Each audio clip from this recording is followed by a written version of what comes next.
A paz do Senhor Jesus.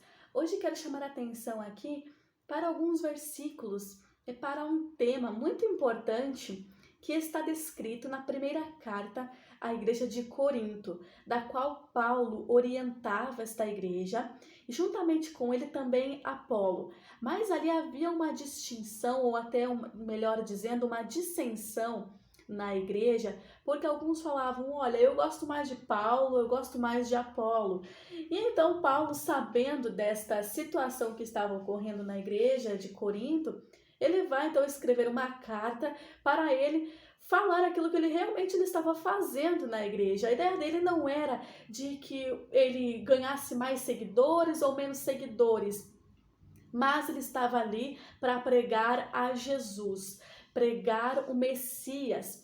E ele vai chamar a atenção aqui para o tipo de pregação e para a real situação de como estava uma dissensão entre o povo judeu e o povo grego. O que acontecia? Ele vai chamar a atenção no versículo 22, dizendo: os judeus pedem sinal e os gregos buscam sabedoria. O que quer dizer isso? Rapidamente aqui, os judeus, eles tinham no seu livro sagrado, né, as profecias acerca do Messias, a Taná, né, que é o Antigo Testamento, ou o Primeiro Testamento. E, por outro lado, os gregos buscavam a sabedoria suprema, e com isso, então, eles buscavam também um ser superior. Os gregos, eles são responsáveis pelo estudo da filosofia. Já os judeus, a esperança deles está também no Messias. Mas o apóstolo Paulo continua escrevendo dizendo: mas nós pregamos a Cristo crucificado, que este Cristo crucificado é escândalo para os judeus que buscam um sinal do Messias. E também para os gregos é loucura, porque os gregos buscam a sabedoria suprema, mas para eles a vinda do Messias é simplesmente uma loucura. E então o apóstolo Paulo continua, se referindo e falando ali no versículo 24, mas para os que são chamados, tanto judeus como gregos, os escolhidos, aqueles que querem ouvir a palavra da pregação, nós pregamos a eles a Cristo, que é o poder de Deus e a sabedoria de Deus. Ou seja, tanto judeus quanto gregos poderiam se unir para ouvir a mensagem do Evangelho, que ainda que pareça ser loucura, que ainda que pareça ser uma blasfêmia, um escândalo, ali está o poder de Deus para a salvação de todo aquele que crê.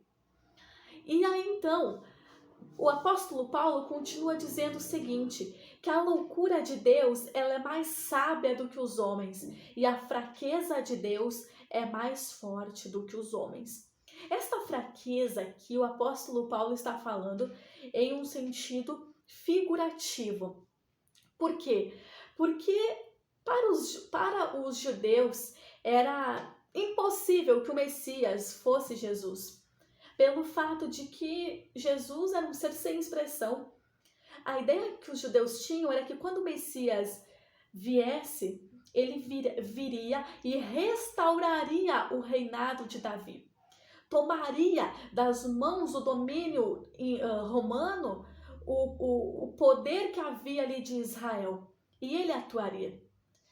Até tem uma mulher, uma escritora, judia, que ela escreve o seguinte, até em tom de ironia.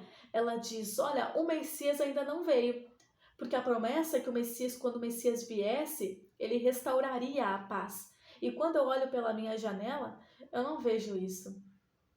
Em tom de ironia, ela diz que o Messias ainda não veio.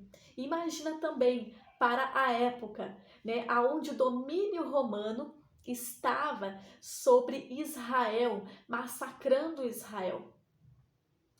E, por outro lado, os gregos, não acreditavam também que Jesus poderia ser o Deus encarnado, porque os gregos, eles fazem a distinção entre corpo, alma e espírito, e para eles a matéria é má, o espírito é bom, a alma, a psique, né, que é a parte psicológica do ser humano, isso também, até mesmo, por exemplo, o termo psicologia ela vem do grego, né, que é o estudo da alma, o estudo da essência do ser humano. E para eles a matéria, o corpo humano é mau, mas a alma só é boa. Então, para eles entenderem que Deus se encarnou, veio conforme o homem, era difícil para eles entender isso. Mas o apóstolo Paulo diz que para a loucura de Deus ela é mais sábia do que os homens.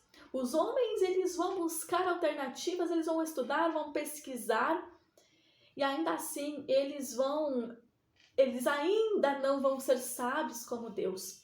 Mas aquilo que o ser humano acha que é loucura, esta loucura que é de Deus, ela é mais sábia do que os mais sábios homens.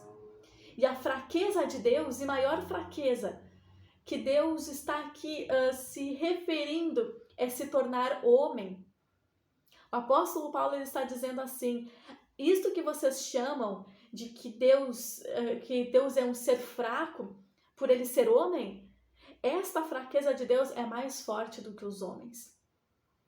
A Bíblia nos diz, lá em Filipenses, no capítulo 2, que Jesus, ele assumiu a forma de homem. Ele se despiu da sua glória, tomou a forma de servo, se fez semelhante como um dos homens e habitou entre nós. Ele viveu aqui como nós. Ele se sujeitou até a morte e morte de cruz. Mas também ele recebeu um nome que é sobre todo o nome. Então veja só, esta fraqueza que Deus se revela em nós, como Martinho Lutero disse, os homens usam uma máscara para se esconder, mas Deus usa uma máscara para se revelar. Esta máscara que Deus usa para se revelar, que nós chamamos de fraqueza, esta fraqueza é mais forte do que os homens. E agora então nós passamos a compreender por que o apóstolo Paulo chama a atenção de Corinto. Não importa se sou eu, Paulo, ou se é Apolo que está pregando. O que interessa é a mensagem que está sendo anunciada. E veja só no versículo 18, o apóstolo Paulo, depois de dizer, não importa se eu batizei, se eu não batizei, eu não vim para isso, eu vim para me pregar a salvação. E no versículo 18 ele vai dizer assim, a palavra da cruz é loucura para os que perecem, mas para nós que somos salvos é o poder de Deus. Aquilo que é loucura, aquilo que parece ser uma fraqueza, aquilo que parece ser tão ignorante, mas é isto que Deus usa para a salvação. Não importa a situação que você está vivendo hoje, você ainda tem chance, tem oportunidade de se arrepender e de ser também um salvo. Aprove a Deus salvar a todos pela loucura da pregação.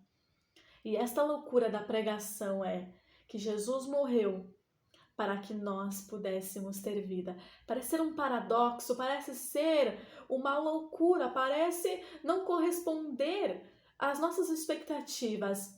Mas Jesus, ele deu a sua vida para ele poder resgatar a sua.